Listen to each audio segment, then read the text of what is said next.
നമുക്ക് പലർക്കും തോന്നിയൊരു സംശയമുണ്ട്. ബാലൻ 6-7 വർഷം കഴിഞ്ഞ് അമ്മയെ തേടി വരുന്ന സാഹചര്യത്തിൽ ഒരു ജയിൽ ഉദ്യോഗസ്ഥൻ അവൻ്റെ അമ്മയുടെ ജയിൽവാസത്തെക്കുറിച്ച് പറയുന്നുണ്ട്. അതിൽ അയാൾ പറയുന്നു ജയിൽ വെച്ച് മിക്കപ്പോഴും മോനെ തിരികെ കരയാറുണ്ടായിരുന്നു എന്ന്.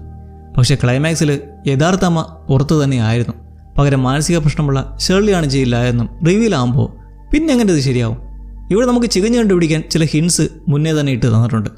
അതായത് ബാലൻ്റെ അമ്മ ഈ ഷേർലി ആദ്യമായി കാണുന്ന ആ ഒരു സാഹചര്യം ശ്രദ്ധിച്ചിരുന്നോ? ബണ്ണ് കൊണ്ടു കൊടുക്കുമ്പോഴും വാണ്ടക്കെട്ട് തറയിൽ വീണ് ID കാർഡ് പുറത്തു വരുമ്പോഴും എല്ലാം ഷേർലി ഇരുന്ന ആ ഒരു സ്ഥലത്ത് നോക്കിയാൽ അവിടെ ഒരു പാവ ഇരിപ്പുണ്ട്. കുഞ്ഞുങ്ങൾക്ക് കളിക്കാൻ കൊടുക്കുന്ന ആ ഒരു ഡോൾ അവിടെ വെച്ച് തന്നത് നമുക്ക് മനസ്സിലാക്കി എടുക്കാനാണ്. എന്ത്?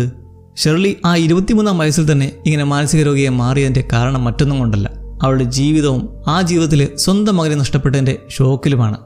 അതാണപ്പോൾ പിന്നീട് ജയിലിൽ കിടന്ന സമയത്ത് മോനെ എന്ന് വിളിച്ച് കരഞ്ഞൊക്കെ. ഈ ഷേർലിയുടെ പല അവസ്ഥയും പറയുന്നതിനിടയ്ക്ക് ബാലൻ്റെ അമ്മയെ കാണിച്ച് നമ്മളെ ഡീവേറ്റ് ചെയ്യുന്നുണ്ട്.